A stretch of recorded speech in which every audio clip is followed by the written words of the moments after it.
What's up, everybody? I want to take a moment this morning and share with you about a new series that's starting next week in our church called GPS. And I don't know how many of y'all have one of these GPSs in your car. Seems like everybody has one these days. I've had one about 2 years and I use it everywhere I go. And the reason is I'm a man and I refuse to ask for directions at any time. And so I have my GPS, and most of the time it leads me in the right direction. It takes me to where I want to go. And so this morning we're going to try it out. I'm going to put Greenville Tech in where we meet for church. We're actually at our offices right now, and I'm going to put Greenville Tech in there and see how accurate this thing is and getting us to where we want to be. It's calculating the route, trying to figure out what the best way to go is. Drive 0.7 miles, then turn right.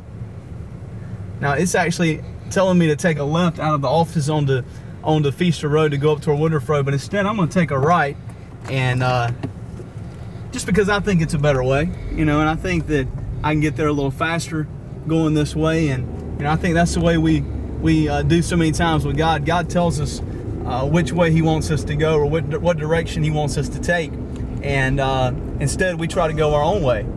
And what happens oftentimes is when we do that, it messes us up in life. 5.3 miles, then turn left. The GPS just recalculated our route. 2 miles, turn left. And one thing I noticed is that it says we're still going to get there, but we're having to go a different way, and it's going to take us a little longer. And I think that's the way it is a lot of times with God. Is a lot of times we don't always go the right direction that He wants us to go the first time, and we may still end up where He wants us to go, but it takes us a little longer to get there.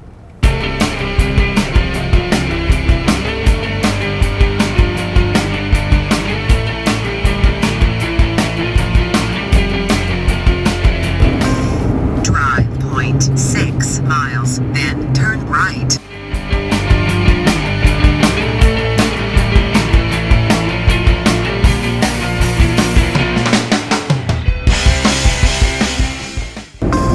In 0.1 miles, turn right, then turn right.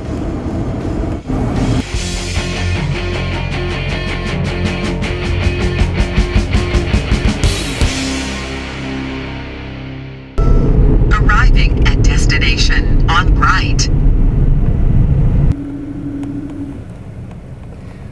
Well, the GPS has just announced that we've arrived at our destination, which is Greenville Tech. The only problem is we're not at Greenville Tech, we're at Bank of America. We're still about 100 yards away from Greenville Tech. And so as you can see, these GPS devices are not always as accurate as they need to be. And sometimes they lead us in the wrong direction. And the thing about it though is that, we kind of use God and His Word as our map for life, trying to lead us in the right direction. The number one question that I get from Christians all the time is, how do I know what God wants me to do with my life? How do I know which direction He wants me to go? How do I know which decision He wants me to make? And the thing about God is that God is always reliable. If we will listen to Him and we will follow His directions perfectly, or as perfectly as we can, then He'll always get us to the destination that He wants us to be, unlike the GPS, which sometimes leads us in the wrong direction.